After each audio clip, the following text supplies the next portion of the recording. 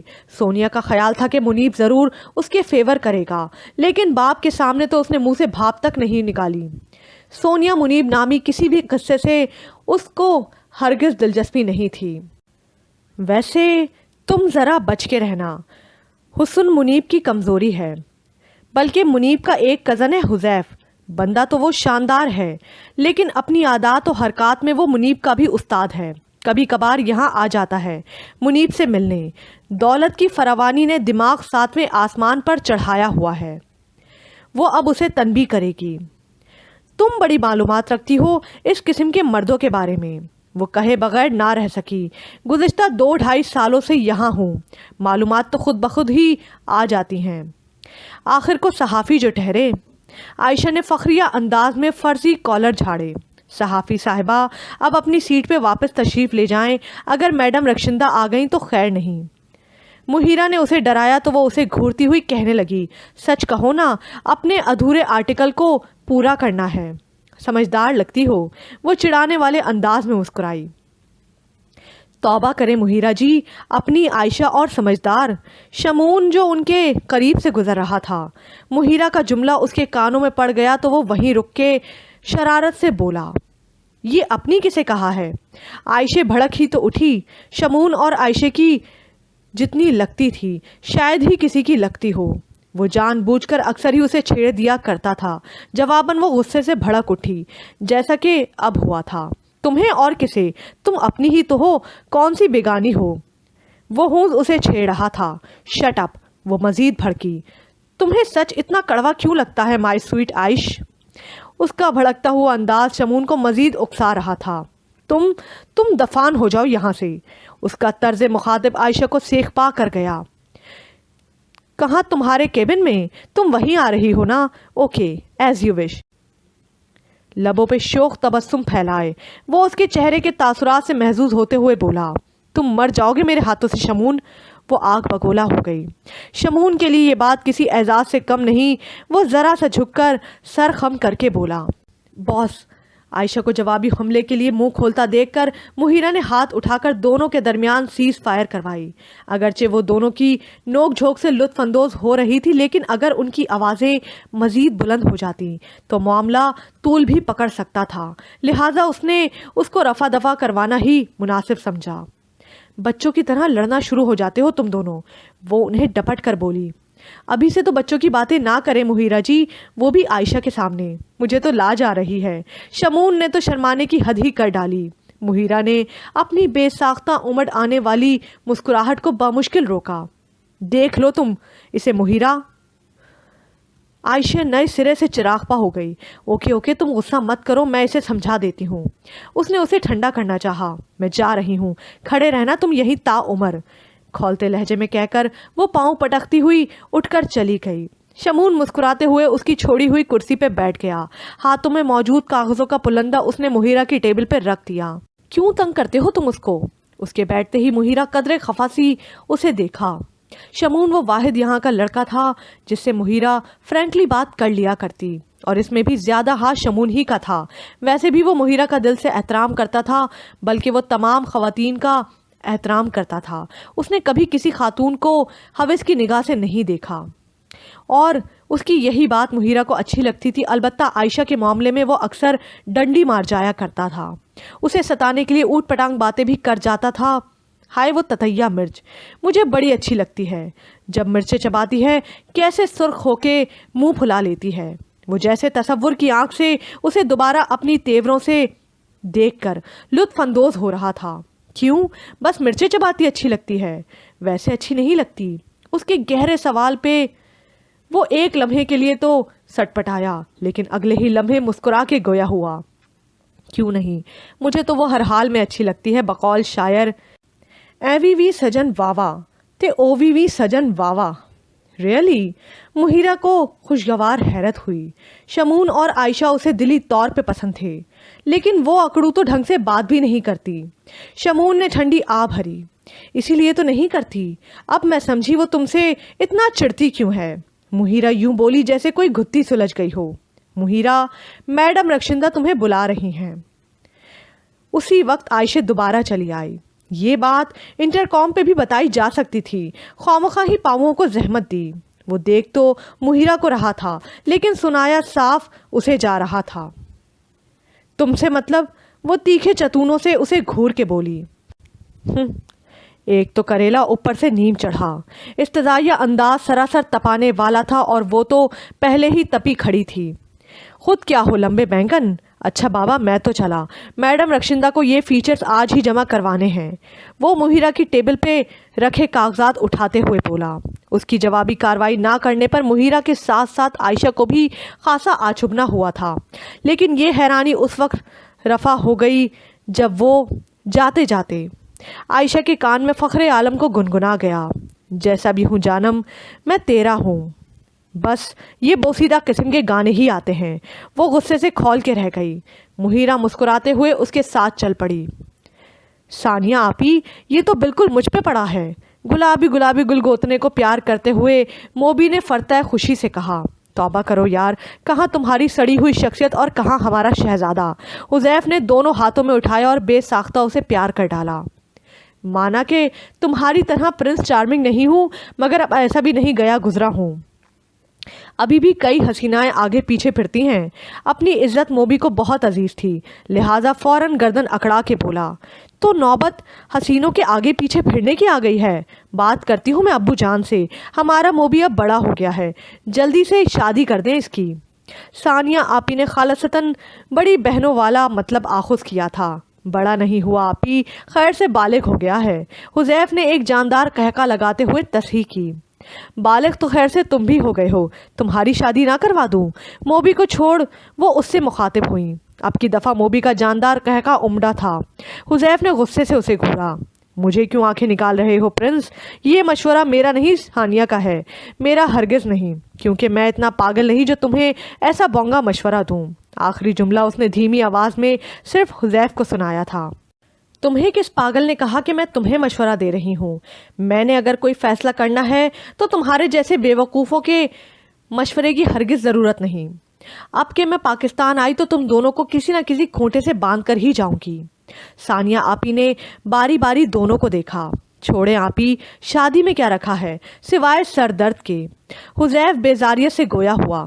تمہیں کس نے کہا کہ شادی سر درد کے سوا کچھ نہیں ہے؟ اور تم تو ویسے بھی اکیلے ہوتے ہو. مجھے تو سوچ سوچ کے ہال اٹھتے ہیں. اتنا بڑا گھر اور تم اور عباس انکل اکیلے. اور وہ جو نوکروں کی پوری فوج ہے وہ کدھر گئی؟ موبی نے درمیان میں مداخلت کی. نوکر صرف کام کاج کے لیے ہوتے ہیں، انسان کے دکھ سکھ کے شریک نہیں ہوتے.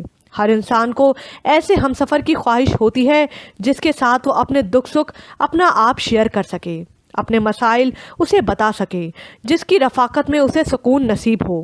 ثانیہ آپی نے رسان سے کہا. کبھی کسی کو دیکھ کر یہ تصور دل میں ابھرا ہی نہیں، لہٰذا کبھی اس طرف دھیان ہی نہیں گیا. حذیف کی بات پہ موبی کو شدید قسم کی کھانسی آئی تھی. تیرے حلق میں کیوں کانٹے اگنا شروع ہو گئے ہیں؟ حذیف نے ایک دھپ اس کی کمر میں رسید کی. دراصل مجھے سچ جلدی ہضم نہیں ہوتا نا، اس لیے. وہ زوم آئینے لہجے میں بولا. تمہارے ہاضمے میں تیزابیت جو بڑھتی جا رہی ہے اسے کنٹرول کرنا مجھے خوب آتا ہے. حذیف نے اسے دھمکایا تو وہ ہنسنے لگا. بس کرو یہ خوفناک ہنسی، بچہ رونا شروع ہو گیا ہے. ثانیہ آپی کے بیٹے نے با آواز بلند رونا شروع کر دیا تو موبی کو ٹوک کے بولی. اوکے آپی میں چلتا ہوں، کچھ شاپنگ وغیرہ کرنی ہے. وہ کھڑا ہوا تو موبی بھی اس کے ساتھ ہی کھڑا ہو گیا. میں بھی چلتا ہوں، جلدی آ جانا اور ڈنر باہر مت کر کے آنا. میں نے بطور خاص تمہارے لیے شام کا مینیو تیار کروایا ہے. ثانیہ آپی نے تلقین کی تو ان دونوں نے ہی سعادت مند بچوں کی طرح اسبات میں سر ہلا دیا. ثانیہ آپی محبت کرنے والی ایک سیدھی سادی خاتون تھی.